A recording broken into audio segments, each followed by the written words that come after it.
निवास से प्रियंका गांधी ने चुनावी शंखनाद कर दिया है और सरकार की योजनाओं के साथ में मोदी सरकार को भी जमकर कोसा है।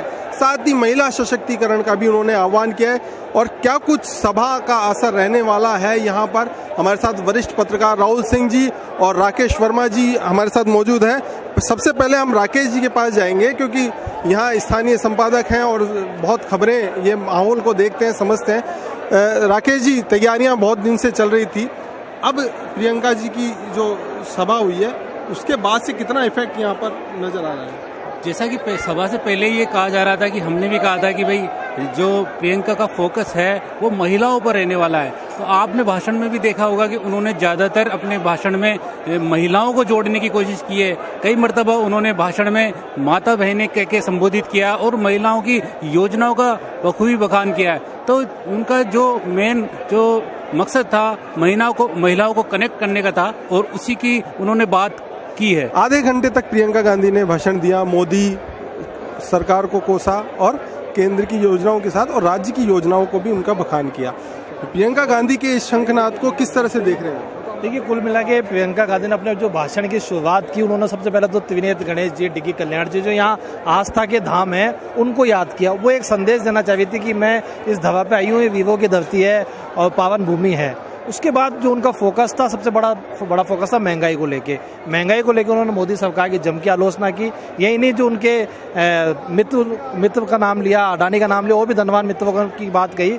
साथ ही गहलोत सरकार की जो योजनाएं हैं, जनहितकारी योजनाएं हैं, जो 10 गारंटी वाली योजनाएं हैं, उनको लेके भी प्रियंका गांधी ने जनता से साफ साफ कहा कि उन्हें कैसी सरकार चाहिए ये वो जान लें। क्योंकि जो सरकार, 2 सरकारें होती है, एक जनता का हित करती है और दूसरी सरकार वो होती है जो जनता के से दूर रहती है। तो कुल मिलाकर उनका फोकस ये था कि आप ऐसी सरकार चुने जो सेवा कर सके, आपकी मुश्किलों को आसान कर सके। और ऐसी सरकार है कांग्रेस की सरकार। तो जब भी आप वोट देने जाएं, जब नई सरकार चुने तो कांग्रेस की सरकार बनाएं। राहुल जी ने बात बताई कि सरकार चुने जो जनता का साथ दे।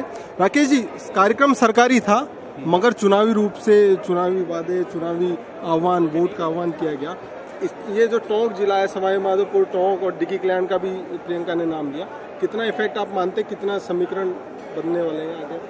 जी हाँ, जिस तरह भाजपा धर्म के नाम पे लोगों को या वोटरों को आकर्षित करने की प्रयास में रहती है, उसी तर्ज पर यहाँ प्रियंका ने भी उसी तर्ज पर यहाँ पर धर्म से कनेक्ट करते हुए लोगों को आकर्षित करने या उन पर फोकस करने की पूरी तरह कोशिश की है। जिस तरह यहाँ पर डिग्गी कल्याण जी का नाम लिया, धन्ना भगत का नाम लिया, इस तरह और जो जनमान्य है, जो जिनकी समाज में विशेष पेट है, उनका नाम लेकर लोगों को जोड़ने की कोशिश की है, पार्टी से कनेक्ट करने की कोशिश की है उन्होंने।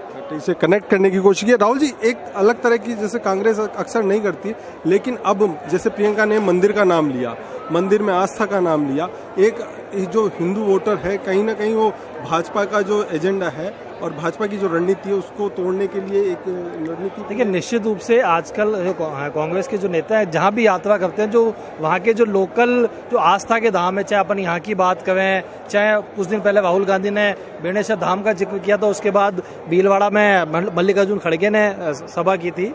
तो जहाँ भी जाते हैं वो यहाँ के जो वीर हैं या पवित्र धर्म के लोग हैं, जो भी आस्था के प्रतीक हैं, उनका नाम लेते हैं और कहीं ना कहीं जनता की जो आस्था उनसे जुड़ी हुई है उसको वो कनेक्ट करने की कोशिश करते हैं ताकि कनेक्ट हों और लोग कांग्रेस के साथ जुड़ें। साथ ही उन्होंने जो योजनाओं की बात कही, जो खासकर फ्री इलाज की बात कही, गारंटी योजना की बात कही, वो भी जो सरकार की स्कीम्स है उनकी सबकी उन्होंने उस पर फोकस किया। कुल मिला के प्रियंका गांधी का जो फोकस था, राजस्थान में सरकार कांग्रेस की बने और 2024 में जब लोकसभा के चुनाव है तब भी मोदी सरकार को हटाने के लिए कांग्रेस के नेता और कार्यकर्ता पूरी ताकत के साथ काम करें। कुल मिला के फोकस चुनावी था। आने वाले जो अगला महीना है उसमें चुनाव कार्यक्रम की घोषणा हो जाएगी और उसके बाद से चाहे प्रियंका गांधी हो या दूसरे नेता हो, उनके दौरे शुरू होंगे। हालांकि राजस्थान में एक तरह से ये चुनावी शंखनाद कहा जा सकता है। राहुल जी, एक बड़ा सवाल ये भी है और राकेश जी से भी मैं जानना चाहूँगा, क्योंकि जिस वक्त मुख्यमंत्री अशोक गहलोत भाषण दे रहे थे वहाँ पर सचिन पायलट के नाम पर हुटिंग बहुत सारी हो रही थी। कितना, क्योंकि सचिन पायलट के जिले में ये सभा हो रही है और किस तरह से देखते कि माहौल, क्योंकि कहा जा रहा है कि सचिन पायलट यहाँ से लड़ेंगे नहीं लड़ेंगे, मगर सचिन पायलट को देखते हुए यहाँ का माहौल जो जिस तरह से हुटिंग है उसको किस तरह से देखते हैं? जी ऐसा कुछ नहीं है कि हुटिंग, कुछ लोग हैं जिन्होंने हुटिंग की है, पर आज भी टोंक के अंदर अगर अपन करें तो दबंग नेता या प्रभावी नेता के रूप में सचिन पायलट की पहचान है। और सचिन पायलट, जहां तक सचिन पायलट और गहलोत का जो मामला चलता आ रहा है, वो चुनाव के बीच जहां तक मानव पार्टी स्तर पर ये बिल्कुल अभी चुनाव देखते हुए ठंडा कर दिया गया है।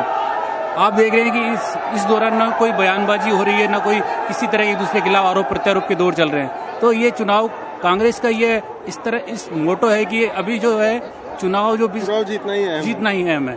राकेश जी ने एक बात कही कि चुनाव जीतना है, मन मुटाव नजर नहीं आ रहा जो ज्यादा। आपने नोट किया होगा तो मुख्यमंत्री अशोक गहलोत ने एक बार मंच से सचिन पायलट का नाम भी लिया। किस तरह से देखते हैं इस राजनीति को? देखिए, पिछले कुछ दिनों से कांग्रेस का जो माहौल है राजस्थान को, वो काफ़ी सुटेबल है कांग्रेस के लिए। ना तो किसी नेता का बयान आया है, ना कोई मतभेद दिख रहे हैं, मंच पर भी पूरी एकजुटता दिख रही है। तो कांग्रेस पार्टी के लिए तो शुभ संकेत है। और मुख्यमंत्री अशोक गहलोत ने खुद आज सचिन पायलट का नाम लेते हुए ये भी कहा कि उन्होंने कहा कि गांधी परिवार किस तरह से देश के साथ लगातार सेवा करता आ रहा है। उसके बाद अशोक गहलोत ने ये भी कहा कि गांधी परिवार से पिछले 30 साल में कोई पीएम नहीं बना, उन्होंने दूसरे लोगों को मौका कांग्रेस में मिला है। तो कुल मिला के जो माहौल दिख रहा है कांग्रेस के नेताओं का, वो कांग्रेस पार्टी के लिए शुभ संकेत है कि मंच से भी कोई इस तरह की चीजें नहीं दिखी, दूरियां नहीं दिखी। और प्रताप सिंह जी गायब नजर आए, प्रताप सिंह जी नजर नहीं आए। हाँ, मंच से प्रताप सिंह खाचरियावास के साथ कुछ और मंत्री भी थे, शांति धारीवाल, वो भी नजर नहीं आए। हो सकता है वो शायद किसी और कार्यक्रम में व्यस्त हो।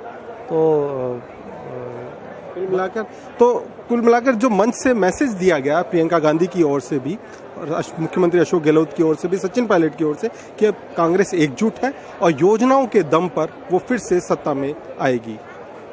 कैमरा पर्सन संजय शर्मा के साथ ओम प्रकाश शर्मा, पत्रिका टीवी।